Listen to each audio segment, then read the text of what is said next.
For nearly 10 years, his identity has baffled police. The discovery of the torso of a young African boy floating in the River Thames in London led to suspicions the boy, Adam as the police called him, had been the victim of a ritual murder.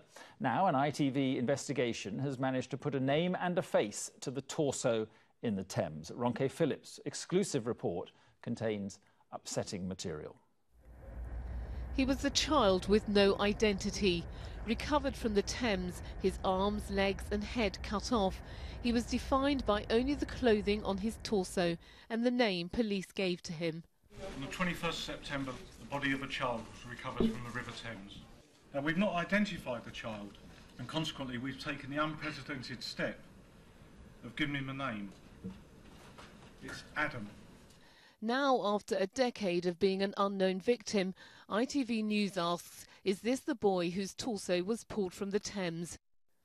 I travelled to Nigeria to speak to the woman who says she cared for him and tells us his real name. She says she gave him to a man she calls Bauer to traffic into Britain for her. So the baby that you gave to Bauer, what was the name of that baby? Ikpomwosa, baby Adam. They also call him, his native name is Ikpomwosa. Is this the baby you looked after? Is Yes. this the baby that you gave to Bauer? Yes. Then this is the boy you looked after for a short time as well. In Germany for 1 year. I've now traveled with my 2 children to Britain to seek refugee there.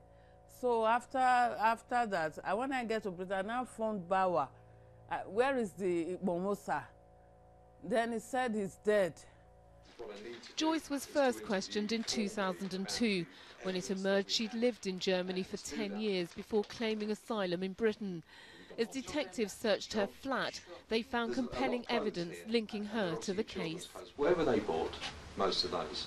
I bought some from Germany, and this one's are second hand. Mick? Yeah. So I'll be back in a second, Jobson. Same company. Different size.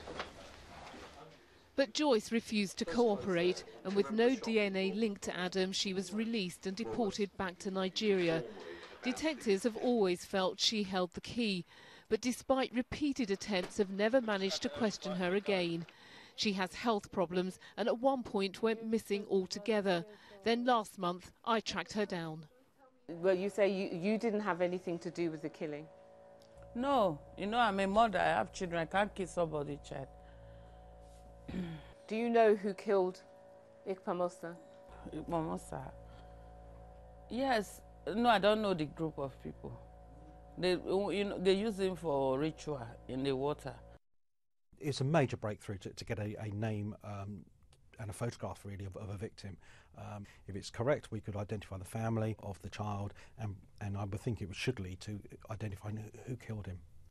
Finally, the boy whose body was recovered from the Thames has the dignity of a face and a name. Ronke Phillips, ITV News.